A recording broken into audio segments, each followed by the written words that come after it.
राधे साथियों, आज हम बात करेंगे होशियार आधारित आकलन के बारे में।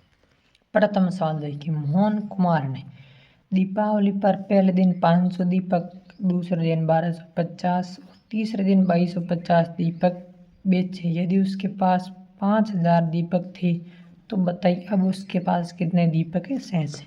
कुल दीपक कितने थे? 5000। कितने बेचे? 2250 और 1250। कितने हो गए? 1200 और 2300 कितने हो गए? 35 और 500 4000। 4000 दीपक तो बेच दिए, 5000 थे, अब कितने शेष रह गए? 1000 दीपक।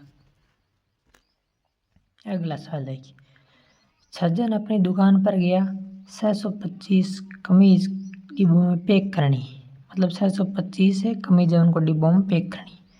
अगर एक डिब्बे में 25 कमीज आती है तो उसे कितने डिब्बों की आवश्यकता पड़ेगी? कुल कमीज कितने? 625। एक डिब्बे में कितने कमीज आते हैं? 600। 101 कमीज डिब्बे में आते 25 कमीज, तो 625 के अंदर 25 का भाग देगा तब कितनी बार भाग जाएगा? 25 बार। मतलब एक डिब्बे में 25 कमीज, तो कुल 25 डिब्बों की जरूरत पड़ेगी 625 कमीज के लिए। अगला देखिए, संख्या 8726 में अंक 8 और 6 के स्थानीय मानों का गुणनफल। 8 का स्थानीय मान कितना है? 8000। 6 का स्थानीय मान कितना है? 6। दोनों का गुणन कितना हो गया? 48 है 1000।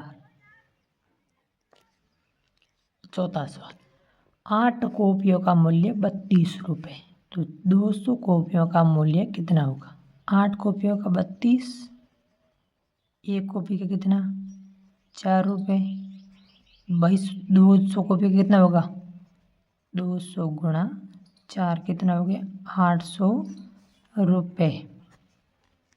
अगला सवाल देखिए, 36 का गुणनखंड नहीं, जो संख्या दी गई इनमें से बताना कि किस संख्या का भाग 36 के अंदर नहीं जाएगा। 12 का भाग 36 में जाता है, 18 का जाता है, 6 का जाता है, 5 का भाग नहीं जाता है, तो 36 का 5 गुणनखंड नहीं है। निम्नलिखित में से 7 का गुणज कौन से?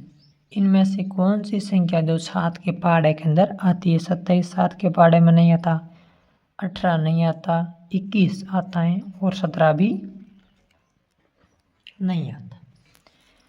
अगला क्या है? 20 के सार्वक गुणनखंड बताइए। ये जो संख्या दी गई इनमें से बताना कि कौन सी संख्या जिसका भाग 20 के अंदर जाता है। जो 20 के गुणनखंड मतलब जो 20 या 20 से छोटी संख्या है। 1 का जाता है, 2 का, 4 का, 5 का, 10 का और 20 का, ये सभी संख्या 20 के अंदर भाग जाता है। अगला देखिए, 1 का जाता है, 2 का, 5, 10 और 20 भी जाता है। 1, 2, 5, 4, 20 सभी का जाता है, इनका भी जाता है, इनका भाग नहीं जाता। इसने पूछा सार्वक गुणनखंड 20 के, तो ये संख्या सभी संख्या जिसका भाग 20 के अंदर जाता है। तो सभी गुणनखंड 20 तक जितने भी गुणनखंड थे सारे ये गुणनखंड। निम्नलिखित संख्याओं में से कौन सी संख्या पूर्णतया 9 से विभाजित होगी? 9 से विभाजित का नियम क्या है? जो भी संख्या दी गई उनके अंकों का योग 9 से विभाजित होना चाहिए। तो अंकों का योग करते हैं, 6 और 5 11, 11 और 9 20, 20 के अंदर 9 का भाग नहीं जाता, इस संख्या के अंदर 9 का भाग नहीं जाएगा। अगला देखिए, 6 4 10 और 5 15, 15 के अंदर 9 का भाग नहीं जाता, इस संख्या के अंदर में 9 का भाग नहीं जाएगा। अगला क्या है? 5 और 4 9, 9 और 3 12, 12 और 6 18, 18 के अंदर 30 9 का जाता देख ले। अगला ये जाती है तो है ही। अगला देखते, 5 और 3 8, 8 और 6 14, 14 और 3 17, इसके अंदर नहीं जाएगा। तो ये संख्या जो 9 से विभाजित है होगी। इसका अंकों का योग भी 18 आता है, तो हमने चेक भी कर लिए 4 ऑप्शन। संख्या 6 9 खाली जगह 3 0 में रिक्त स्थान पर कौन सा अंक आएगा कि वे 6 से पूर्णतः विभाजित हो जाए? 6 से विभाजित का नियम सा है, उस अंक के अंदर 2 का भाग व 3 दोनों का भाग जाएगा तो उस संख्या के अंदर 6 का भाग जाएगा। भाई पीछे 0 है, यहाँ पर भी कोई भी अंक आए तो मतलब 2 का भाग तो जाएगा ही। अब 3 का देखिए, अंकों का योग देखते हैं। 6 और 3 कितने हो गए? 15। 15 और 3 कितने हो गए? 18। अब 18 तो यहाँ हो गए। अब ऐसी संख्या कौन सी ले कि भाई जिसके अंदर अंकों का योग करने पर वो 3 से विभाजित हो जाए। यदि 7 लेते हैं तो 25 अदद नहीं होगी। 5 लेते हैं तो 23 अदद नहीं हो जाती है। 6 लेते हैं तो 24 आती है जो पूरी तरह 3 से विभाजित होगी। 2 का भाग जा रहा है और 3 का जाएगा तो 6 अपने आप चला जाएगा। तो यहाँ क्या लिखना है आपको? 6।